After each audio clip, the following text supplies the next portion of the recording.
Hello guys, today in this video we will be learning about background properties in CSS. So today we will be looking at a total of 6 different background properties in CSS. Alright, we have a lot more properties, but we will be learning about the 6 majorly used background properties in CSS. Alright, so watch the video till the end to learn all the 6 properties. So yeah, without wasting time, let's go to VS Code and look at all those properties. Alright, so here I have 2 files created already, that is my index.html and style.css, and we have an image here. There is nothing fancy here, it's just the normal boilerplate HTML code.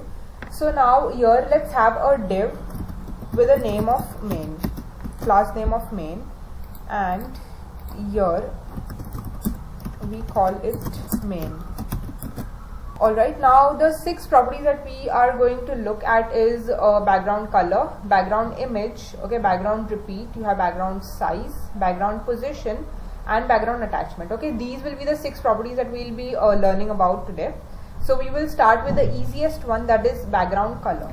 Okay, so the first property here is background color.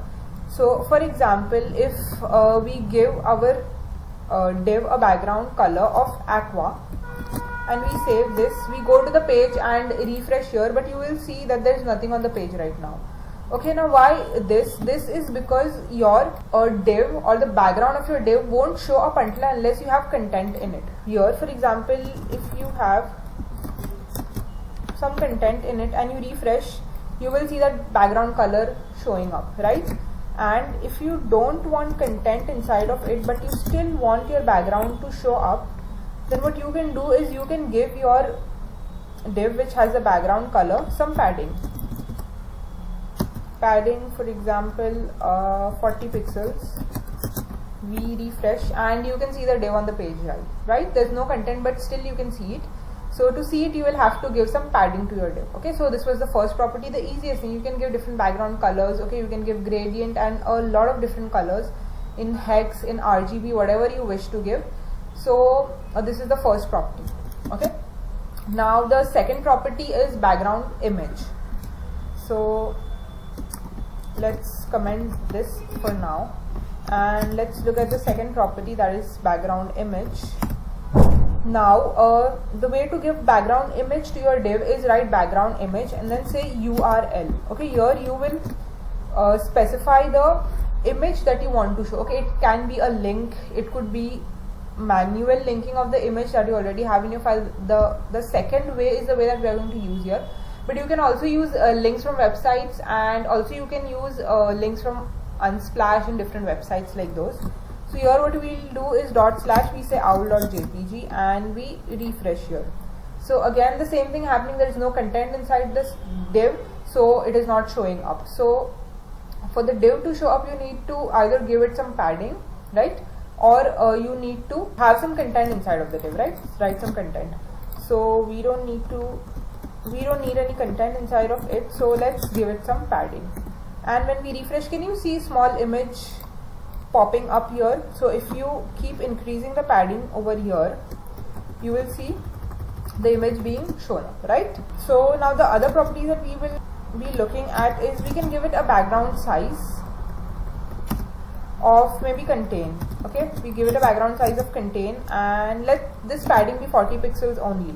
And when we refresh, can you see we have this background image, many background images. Okay, the original image, if you see over here, it's just this much.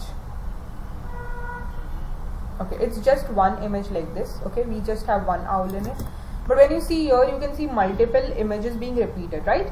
So now here we saw one more property, that was background size. Okay, background size you can have contain, cover, and you can have it also in pixels. Okay, if you give it like for example 100%, then it will take 100% of your width. That's how your background size property works. Here, as we have given the background size to be contain, what it will do is the padding is 40 pixels, right? So it will take up only that much of space and will try to fit your entire image, okay, by its width into that space, right? So that is how your background size contain works. And now you can see that the image is being repeated again and again. So if you want to not repeat your image, then you can say background repeat no repeat. If you say this and refresh, you will see only one image on the page, right?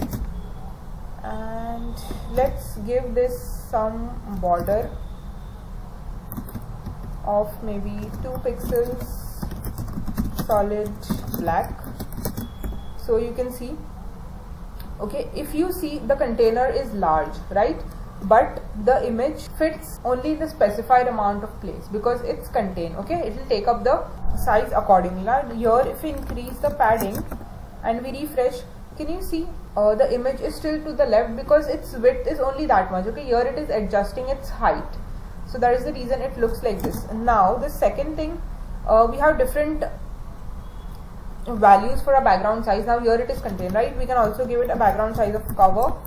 If you give it a background size of cover and we refresh, you see that it is taking up the entire space, right? The entire width and the entire height of your container. Okay, your container has a padding of 90 pixels, so it is taking up the entire width and height of your main container. Okay, your main div in which the image is being called. So that is how your background size cover works. So what background size cover will do is it will take up all the space of your div and try to adjust your image in that div. Okay, it might cut few parts of your images like the bottom or the top, and it will fit your image into that entire div. What contain does is it will show your entire image. Okay, it will show your entire image in that div. Okay, that means that no part of your image will be cut, but will be showing the entire image will be seen there. Okay, and it will adjust according to, if it has, your image has more width, then it will take more width and will take less height, and if your image is like of more height and less width, then it will adjust itself that way. Okay, so that is how your background size cover and contain works. And here you have different more values that you can give. Here you can say background size 100%, and when you refresh, it works more or less like background size cover. It will take 100% of your width. Okay, here what it does is it won't play with the height. Okay, it will take the width of your image. Okay, it basically plays with the width. When it's 100%, that which it means that it has to be of 100% width. And if you say 50% over here and you refresh, you will see that it takes up 100% of your width but 50% of your height. So here the properties, if you define two, then the first one will be your width and the second one will be your height. So if you say 50-50, the image should look like a square, and here you go, right? Not basically a square, but it will take 50% of the space from top, vertically and horizontally, both will take 50% of space. So this is how your background size property works. Okay, we understood background color, we understood background image, we understood background size. Alright, we understood the background repeat property. Okay, so we are done with 4 and we have 2 more left to go with. Alright, so now let's increase our padding to 170 pixels. Let's just comment background size for now. Let background repeat be no repeat, and we will look at the background attachment property. Background attachment, we say fixed, and we save this and we refresh. Okay, so when we close the inspect, and okay, let's keep this. We need a scroller actually to see the effect with our background attachment fixed. So we give our body some height of maybe 100 em, and we refresh. Okay, so here we have it refreshed. Okay, so if you might have seen in a few websites, you have this scrolling effect, right? Even when you scroll, the background does not move, it is there in its place, right? So this property, that is the background attachment fixed, is used to give this effect. Okay, and the default property for background fixed is background scroll. So this is your background fixed property, that it works like this. Okay, so if you remove the borders, you can see, and let's give some margin from top so that you can see the effect more clearly. 50 pixels, and we refresh. So here you have your div, right? And when you scroll, you can see that the background image does not move, right? even when you scroll. The position of your image does not change, it is fixed, and when you scroll you just pass through by the image. Okay, so this is your background attachment fixed property, and the default for your background attachment is scroll. Okay, so we don't need the height anymore. Let's remove the background attachment fixed as well. So we remove all of those. Now the last property that we are left is with background position. Now this property is a little bit tricky, and it's like a very useful property to use. Like when you have an image and you have some text over it and you want to, like, really set that text and image. So to do that, the most important property that we will use is background position. Okay, so this is an interesting one, and if you understand it really well, you can play around with your background positions, and you can play around with your background images and set them as you want them to look like. Alright, so background position, we can start with left. Okay, we say left, we save, and we refresh. Now what you saw was the image moved slightly to the top. Now what exactly your background position takes is, it takes two properties. Okay, one is the x-axis and the second one is your y-axis, right? So here what we defined was, we just defined left for the x-axis. Okay, let me just write it down so that it is clear for you. You have the x value and you have the y value. Alright, so your x is sleeping, that is horizontal, and your y is vertical.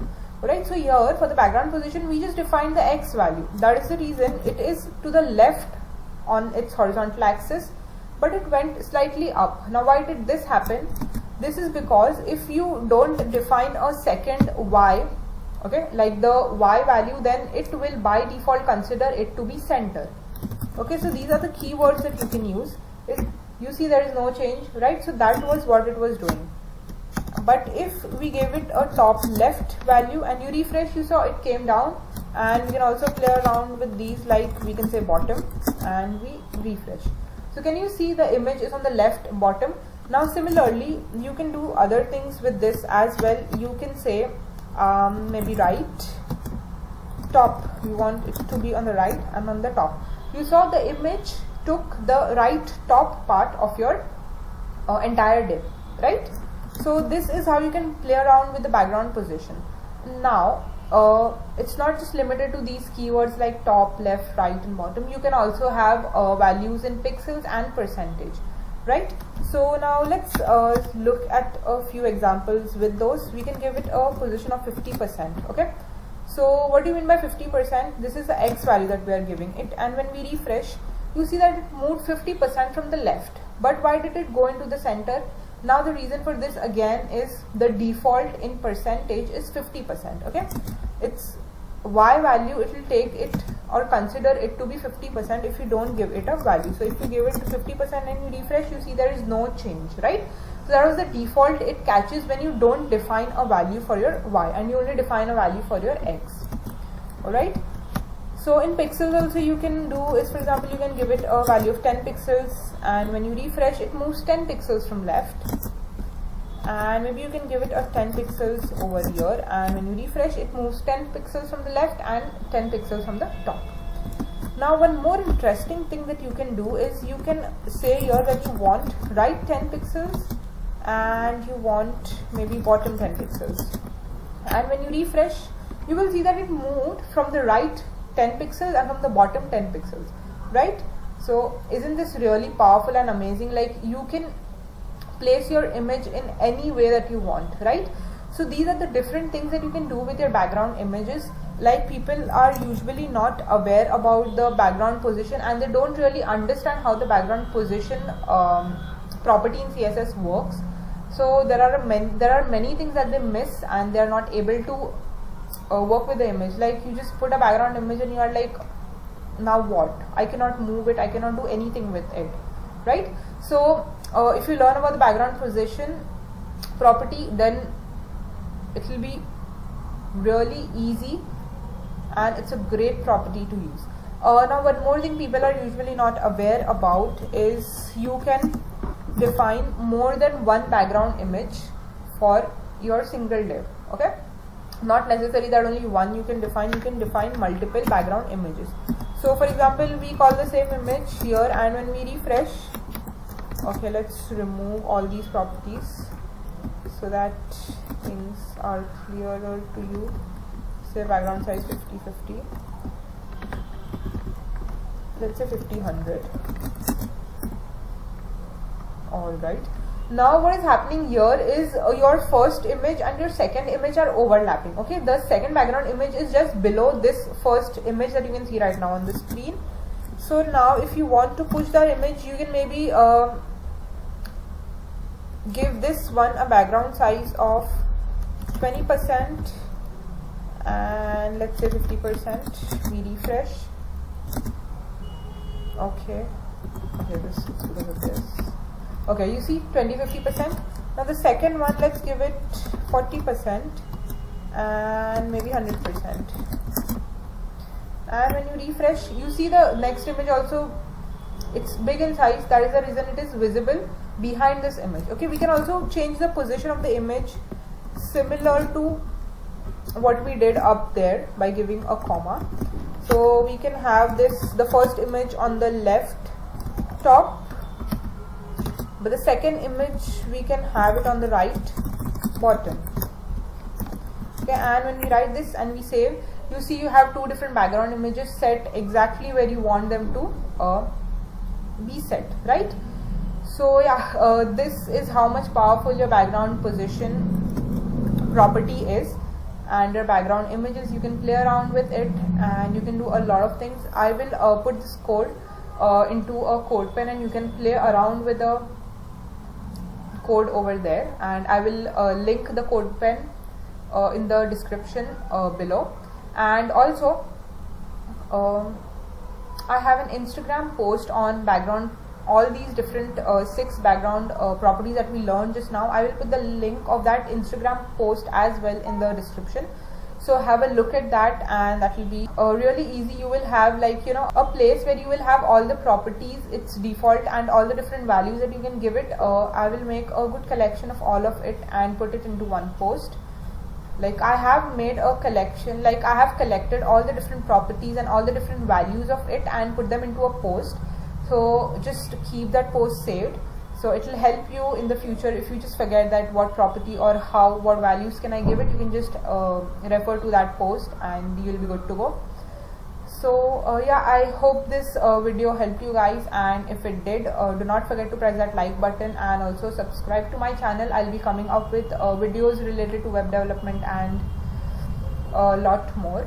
So yeah, thank you so much for watching, and let's meet in the next video. Till then, bye guys.